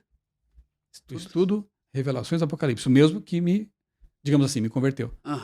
Então a minha esposa se converteu estudando o livro do Apocalipse e eu também. E depois nós nos conhecemos. Não foi? O Apocalipse nos uniu? Exatamente. Então, olha... Mais uma dica aí, jovens. Estudem o Apocalipse. Boas dicas, hein? Então, assim, a profecia foi outro aspecto dos meus estudos que me convenceram de que a palavra de Deus é a palavra de Deus. Quando eu estudei a primeira vez Daniel 2, eu fiquei assim abismado.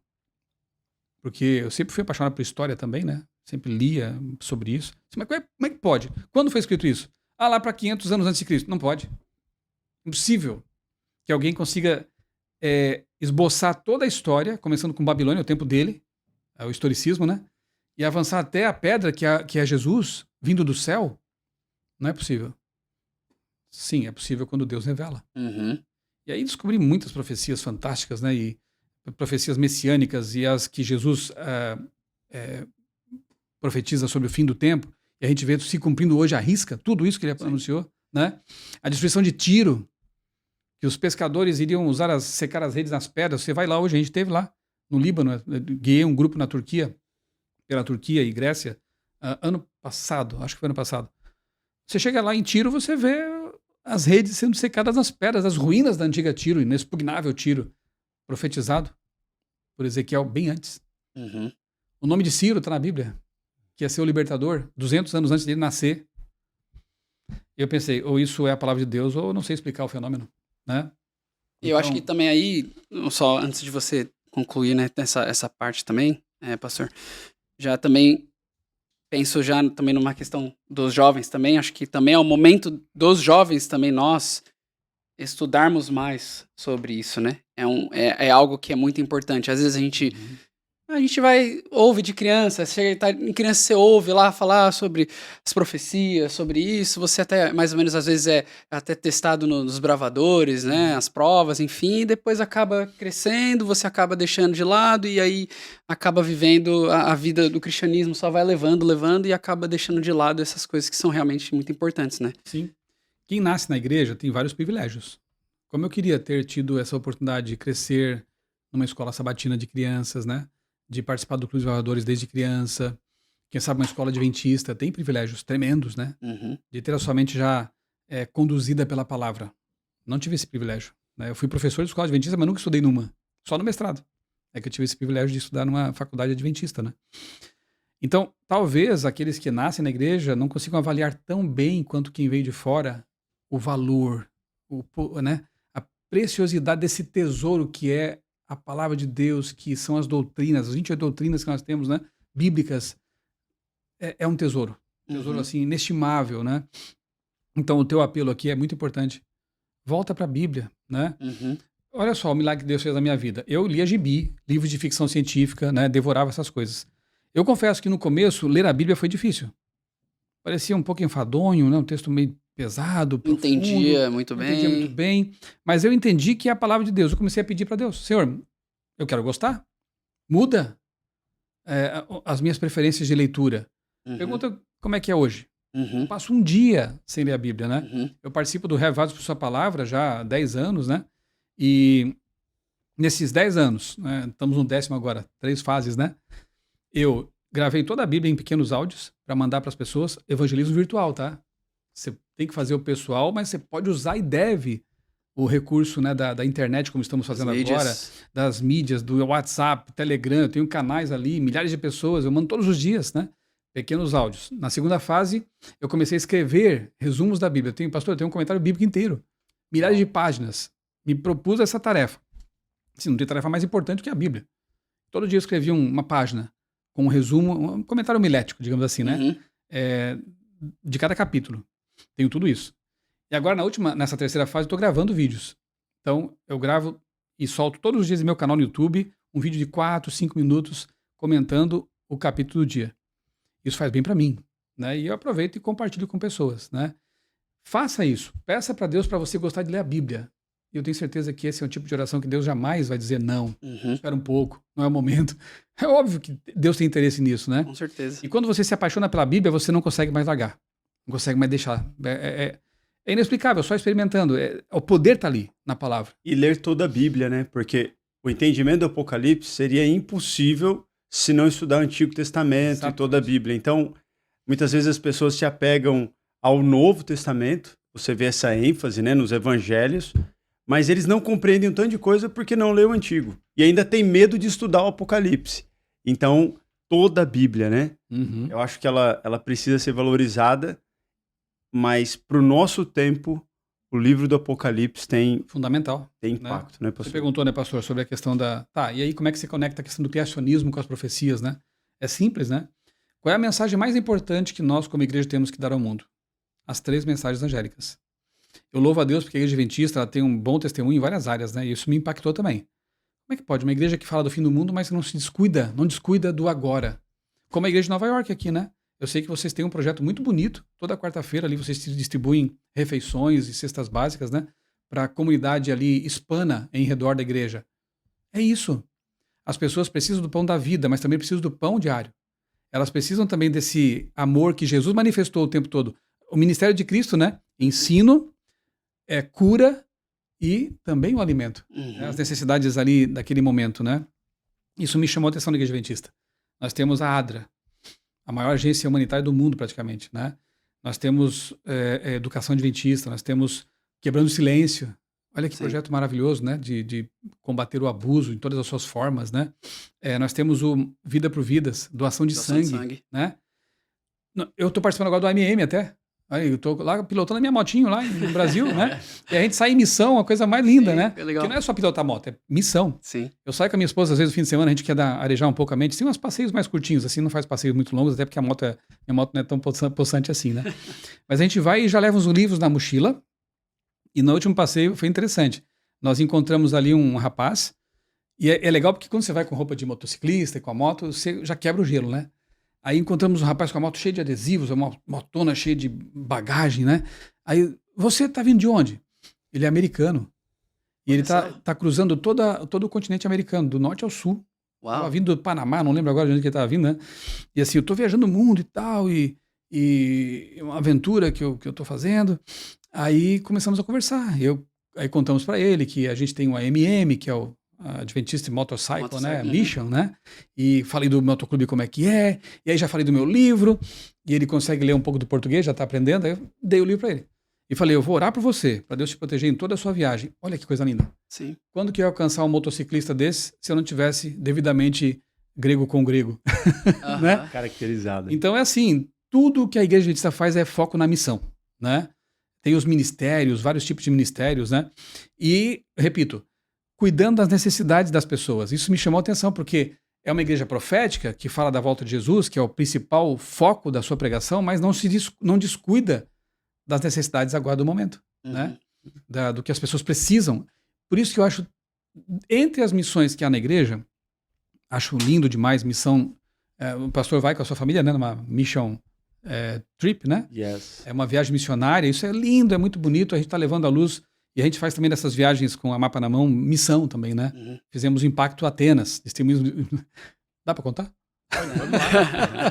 A gente foi recebido assim, depois eu volto, a gente tem um monte de galhos assim, que a árvore vai...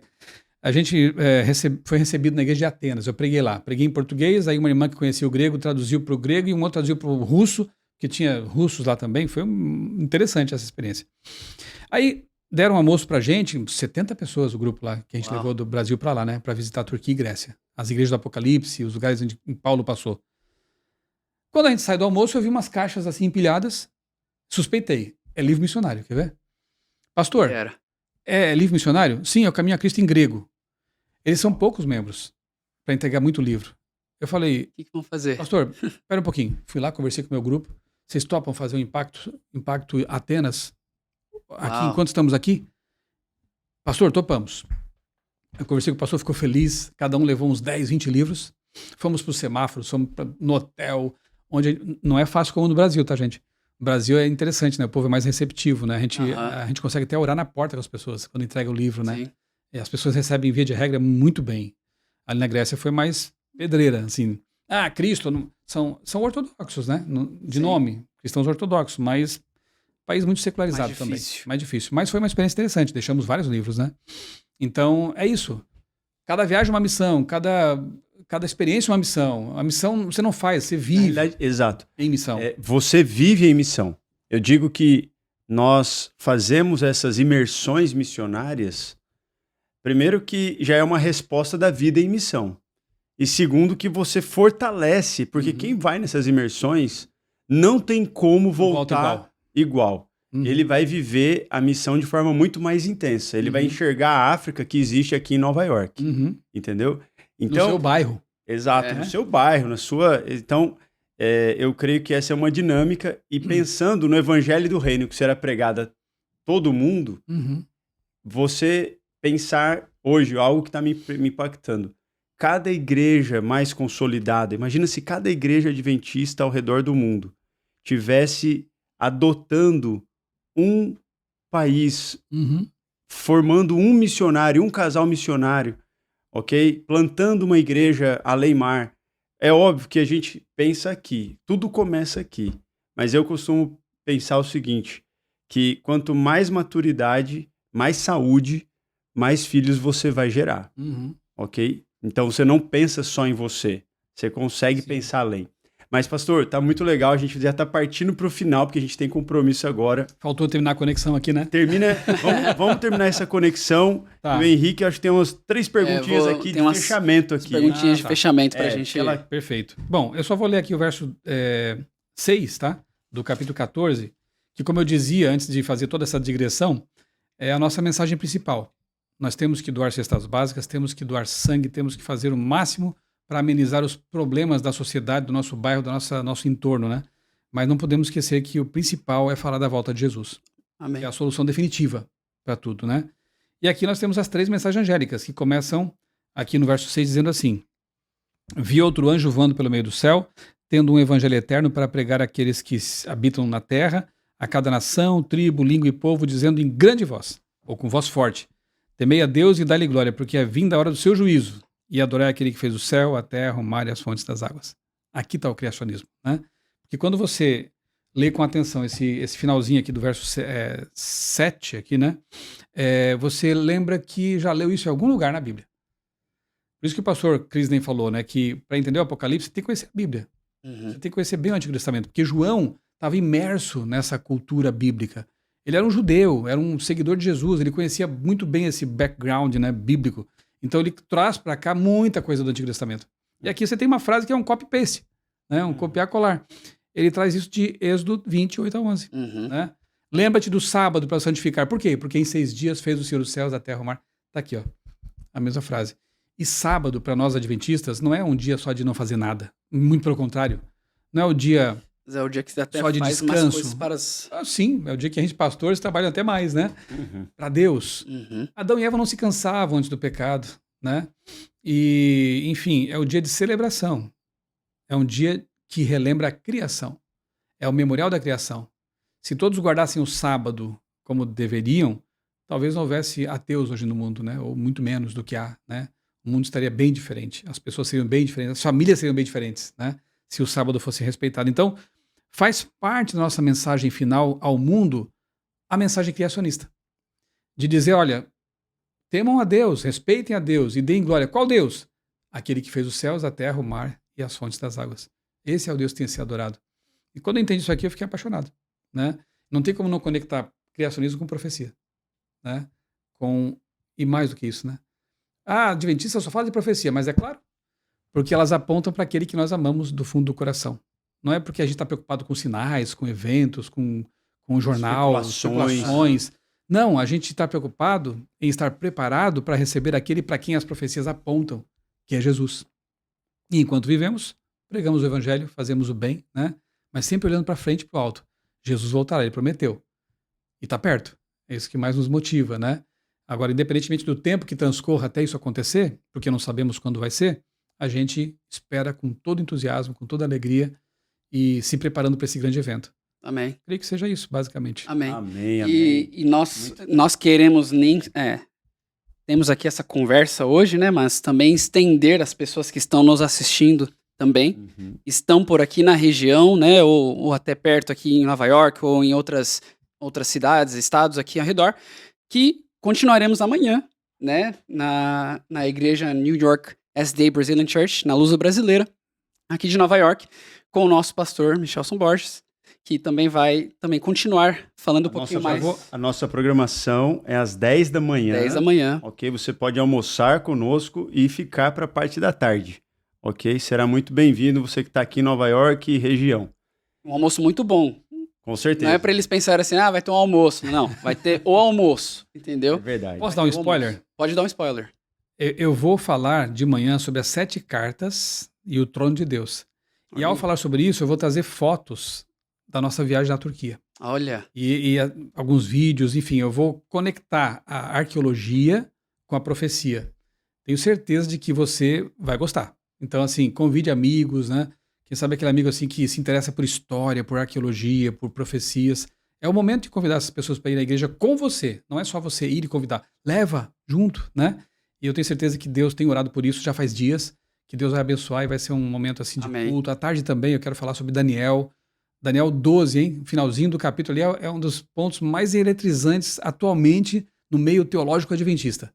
Amém. É bem interessante esse assunto. E até para falar também, né, pastor? Se a pessoa, por exemplo, não vai poder vir, pode também encontrar no nosso canal, né? No canal da igreja. Ao vivo, né? Que estará ao vivo. Então, se você, por algum acaso, ou está no Brasil, ou está em qualquer outro país, né, que seja, você também pode continuar acompanhando a gente. E agora, para a gente já terminar, eu tenho aqui umas perguntinhas aqui, pastor Michelson.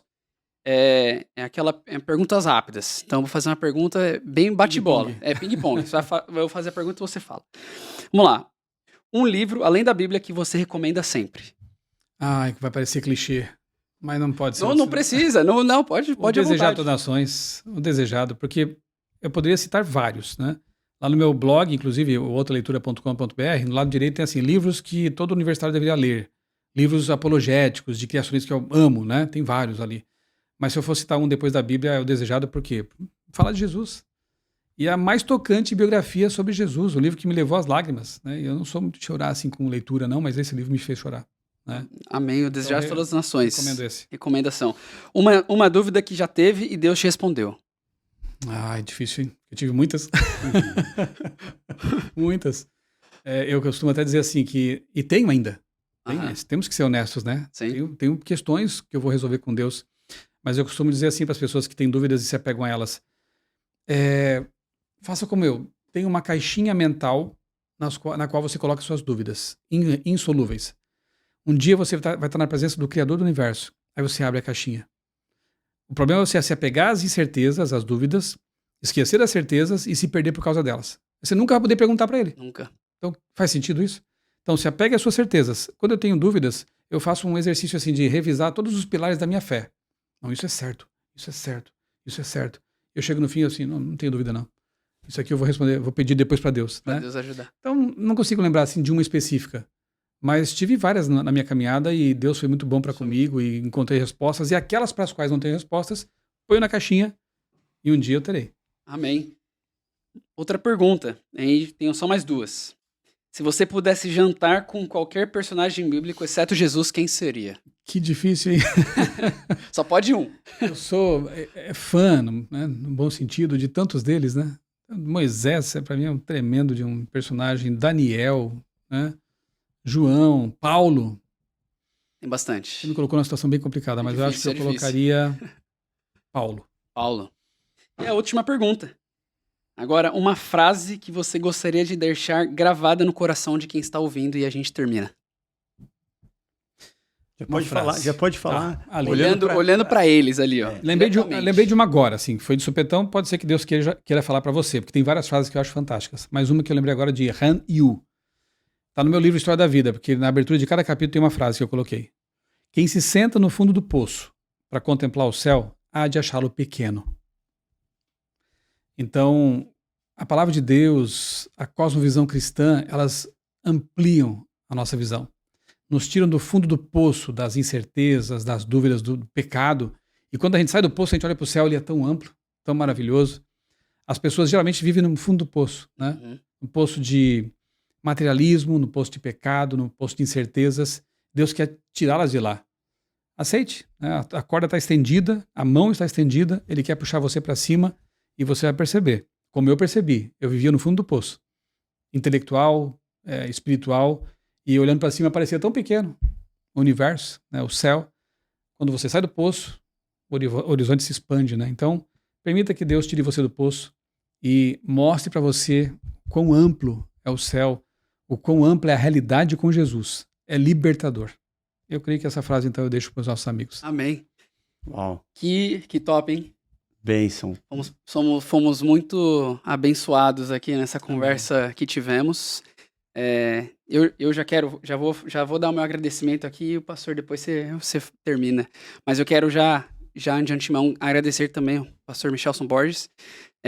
Creio que nós, como adventistas, eu cresci na igreja, então já consumi muita coisa que foi escrita por você, né? E eu creio que tenha muitas pessoas também que estão assistindo que também tiveram esse privilégio, essa oportunidade. E realmente uma inspiração para nós, como eu como jovem, né? E ouvindo todas essas histórias, como que foi o seu processo de conversão, como tudo isso aconteceu. Eu acho que nos dá ainda mais inspiração para a gente continuar no mesmo caminho, no caminho certo a trilhar. E ainda mais sendo abençoado através, né, da ajuda de Deus e usando você também como um servo a fazer tantas coisas boas, livros, materiais, enfim, tantas outras coisas, e para mim é só um privilégio mesmo. E eu falei para ele antes, né? Primeira vez que eu vi o pastor Michelson Borges foi no nosso amiguinho. Uma ponta que eu fiz no CD. Doutor da Segurança. Era Não, era VHS ainda. Era. Né? Pois é, e aí desde aí de então foi que eu cheguei a conhecer o pastor Michelson, assim, presencial, mas foi tudo bem, graças a Deus, e nós somos... Hoje você dirige com mais segurança, né? Hoje com mais segurança. Que bom, então valeu a pena. Com certeza. Ele tem imagem disso daí, hein, pastor? Temos imagens. Temos imagens. Ainda fomos buscar no YouTube. Olha só. Fomos buscar no YouTube e buscamos, mandamos para os jovens. Aí, né? Então, foi muito bom. Mas que bom, muito bom ter você aqui, viu, pastor? Amém. Louvado seja Deus. Uma honra, uma alegria. A gente tem sido impactado já há muitos anos, né? Perceba que o Henrique já é uma outra geração e tem sido impactado. Então, Deus seja louvado. São quantos anos de ministério, pastor? Né? E como escritor, envolvido na missão? Só na CPB, 27 anos. Só na CPB. Né? Trabalhando aí como obreiro, né? E como pastor ordenado, acho que já faz mais de 10 anos. Né? Então, a gente glorifica a Deus como família em Cristo, como povo adventista. E eu creio que o povo em geral, as pessoas, né? Porque quando a gente pega essa questão de ciência, a gente amplia muito os horizontes. Né? Então, o povo de Deus, independente de denominação, é um povo inteligente. É um povo que analisa, que argumenta, que quer evidências. Então, eu glorifico a Deus por sua vida dedicada, né, nessa caminhada de explicar. Né? Você é um explicador, você é um estudioso e explica, né, com clareza, com fácil, facilidade. Né? Muito fácil de ouvir, de entender. Exato. Então, isso é um dom. E você falou logo no início, dedique seus dons, seus talentos a Deus. E você é alguém que dedicou o seu dom, seu talento a Deus, né? E a gente glorifica a Deus.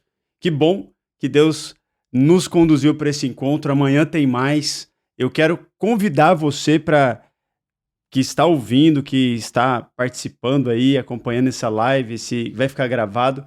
Compartilhe com seus amigos, abençoe outros. Existem pessoas que estão aí no poço das suas angústias, indecisões, literalmente desilusões intelectuais, espirituais, afetivas, e ela precisa ter um encontro com a Bíblia, com o Criador.